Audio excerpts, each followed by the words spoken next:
Hello there, this is Redjoy, and today we're going to start our new look at Wizards, Specialist Mages, and Wild Mages for Baldur's Gate Enhanced Edition.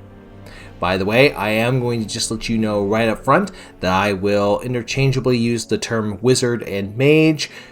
The class is essentially going to be the same, and this playthrough is going to be the same. Just roll with it.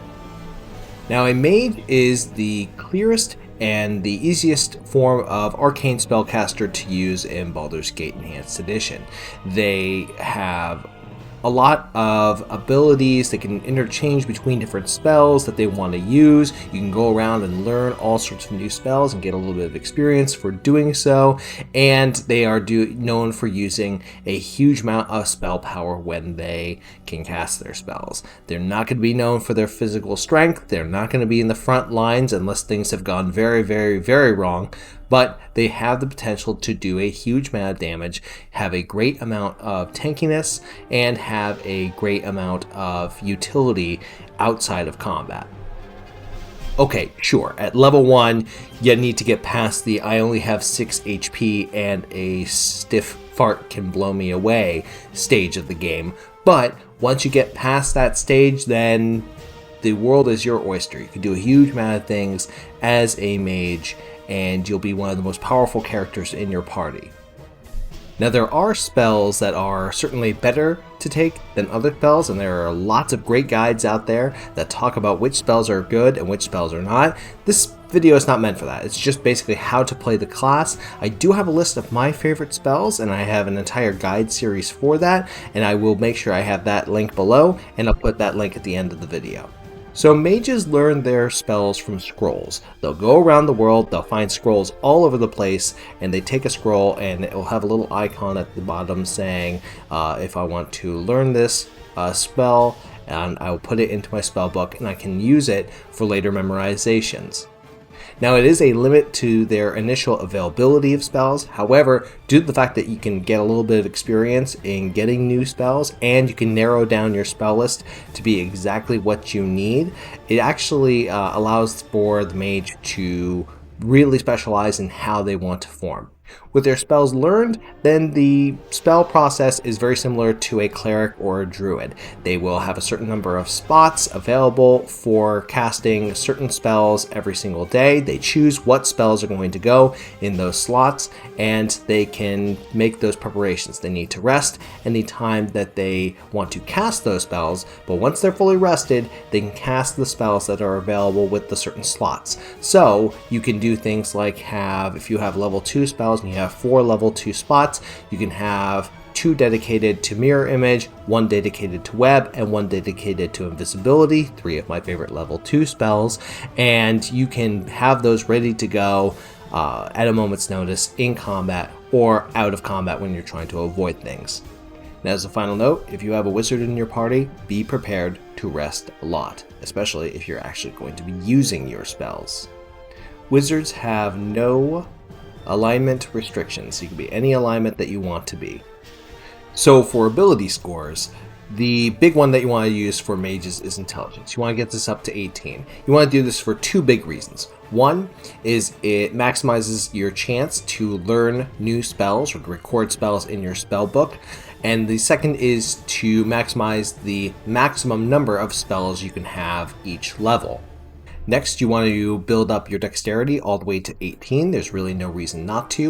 And you want to build constitution up to 16. You don't really get any benefits from having constitution at 17 or 18, so just leave it at 16. For the remainder points, if you rolled a good roll like I did here, you have a number of different options. One is that you can go into strength and you can improve your physical damage and carrier weight. I don't think that should be the first thing you should go into, but if you want to kind of create a wizard that has some combat capability, okay, just recognize that really the fighter should be the one who's going up to the front, not the wizard. Even if the wizard gets really tanky later on, just be aware you're not going to do as much physical damage as a fighter ever will. Another option is to build up charisma. This is a way to make sure that you get the best prices and you have the best interactions, get the best rewards. That's a nice possibility too.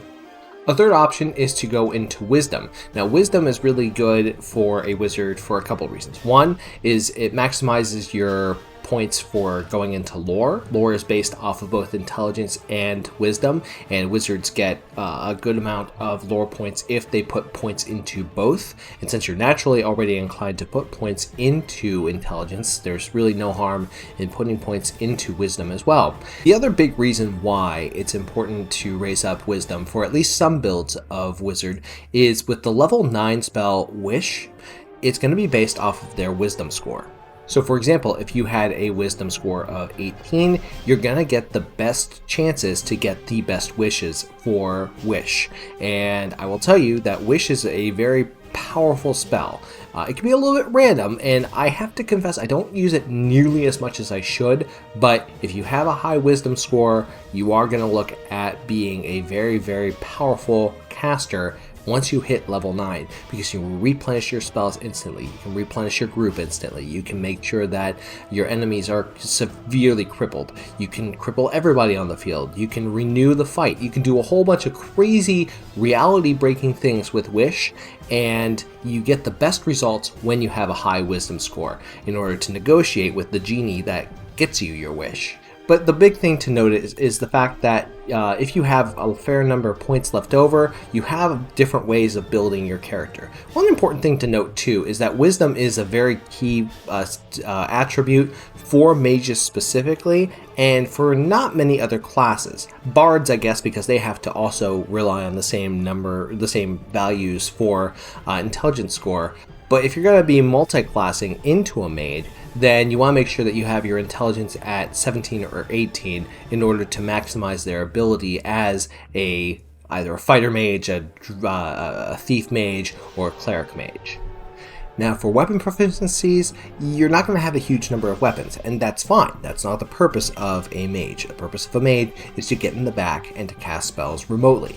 So your options are daggers, quarterstaves, darts, or slings, and they can also use the various different weapon styles.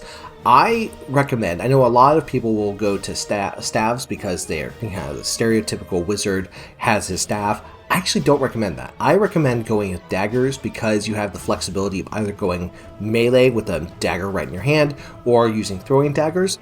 Slings are another good option, especially if you have a good high strength character that can throw that bullet for a good distance.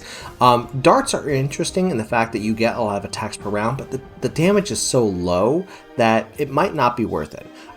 Again, daggers are my top choice, followed by slings. For spells, right away you're going to get 2 spells that you'll have the choice of having in your spell book at the beginning of the game.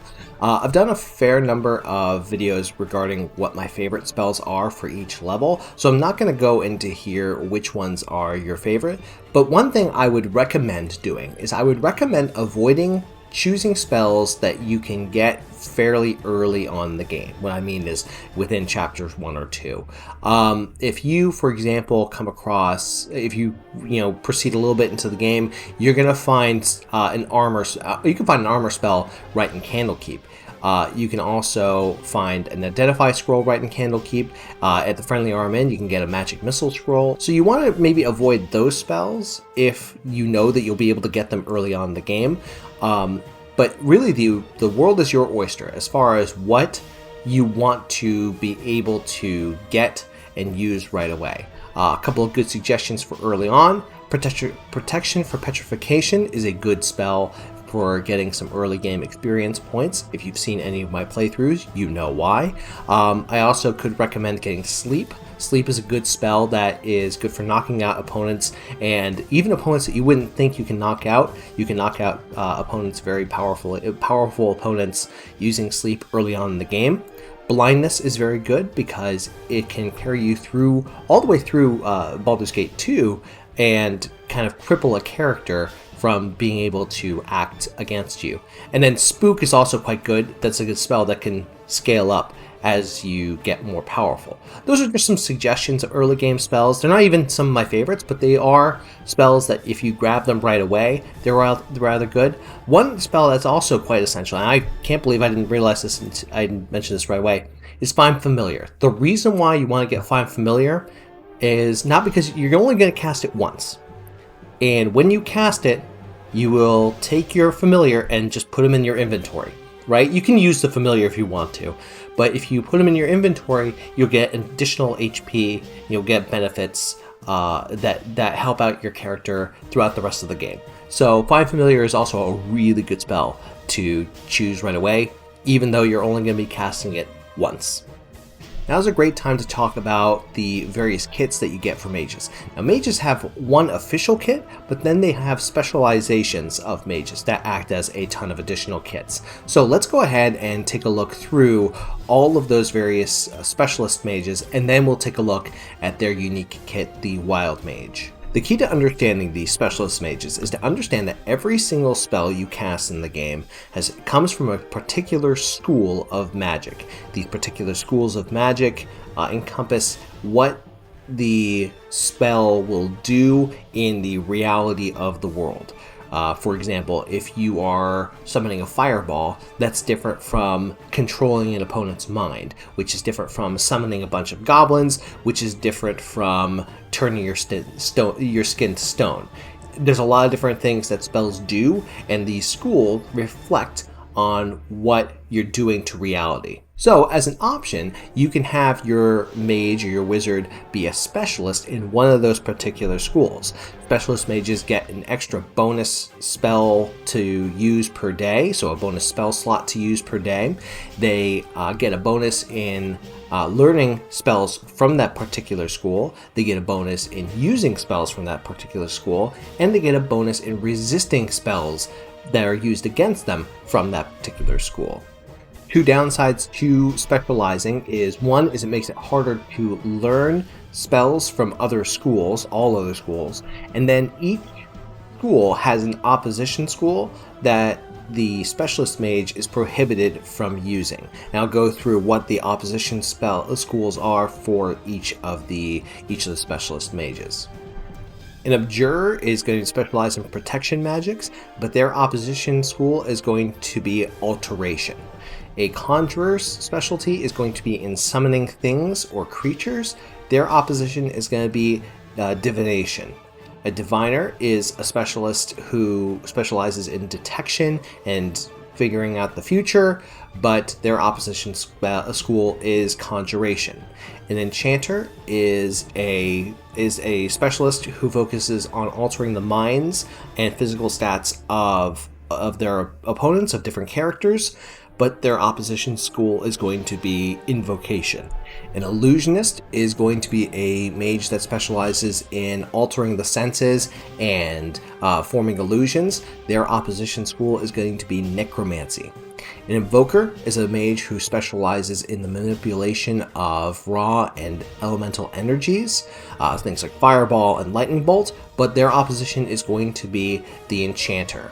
A necromancer is the specialist who specializes in life and death magic. Their opposition school is illusion. And the transmuter is a specialist in alteration and changing physical forms. Their opposition is going to be abjuration. Finally, there is the wild mage. Now, just like specialist mages, they get to memorize an additional spell per spell level, so they get a little more spell power. They have special spells that they get to cast, such as the Reckless Dweomer and Chaos Shield and Improved Chaos Shield. The Reckless Dweomer allows for the wild mage to cast any spell or to attempt to cast any spell in their spellbook. The key word there is to attempt to cast that spell.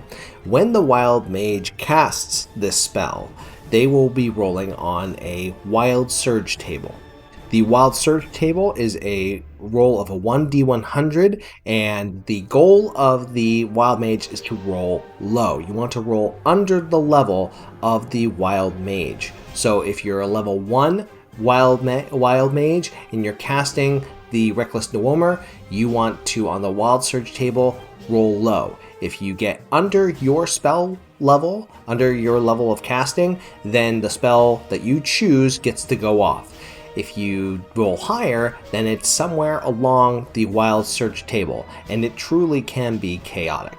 The spells Chaos Shield and Improved Chaos Shield will give an additional buffer of either 15% or 30% to that roll. So if you have one of those shields up and you cast Reckless Duomer, you're going to have a little bit of a bonus to try to get that spell that you cast to be actually cast.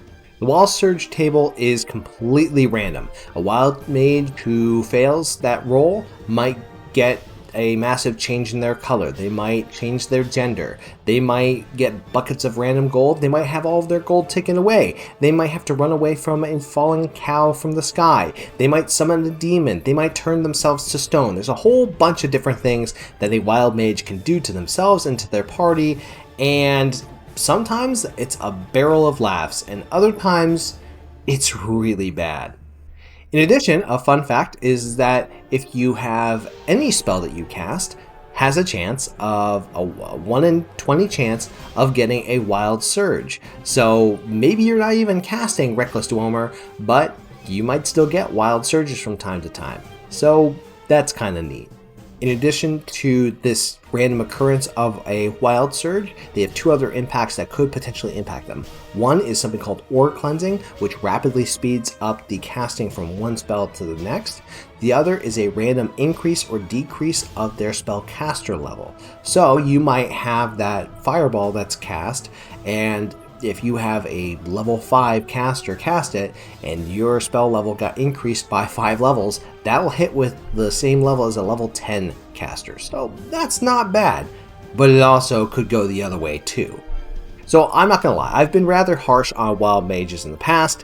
I understand that they are super powerful. I understand that they're incredibly amazing, especially once they get up to higher levels. If they manage to survive, they can cast spells for days, and they have the Duomer that allows them to cast any spell rapidly from their spellbook. That's a great level 1 spell to have at the end of the game when any other level 1 spell is just not going to be effective.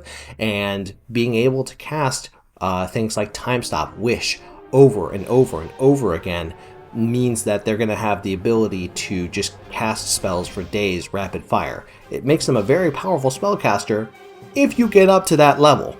If you're a veteran, or if you are just playing the game with reloads and reloading anytime you get a really bad Wild Surge or kill yourself accidentally, cool, go for Wild Mage, give them a try. They actually are a lot of fun. If you are like me and you do a lot of streams where you aren't doing reloads, you may want to try out one of the Specialist Mages or just give a Mage a try. Regardless of all of that, Mages, Specialist Mages, and Wild Mages are amazing. They can be incredibly powerful as long as you manage to keep their face pretty, keep your caster alive, and if you set them up with a good party that can handle any of the big utility things or big combat situations while making sure that your mage is supporting them from the back and doing the damage necessary in order to succeed. So I hope this gives you a good understanding of how to build mages, specialist mages, or wild mages, and I hope you give them a try. I think they're a lot of fun. If you've never played as a caster before, I definitely think you should go with a mage as your first caster class. So with that, thank you all so much for watching. Take care and good luck. We're all counting on you.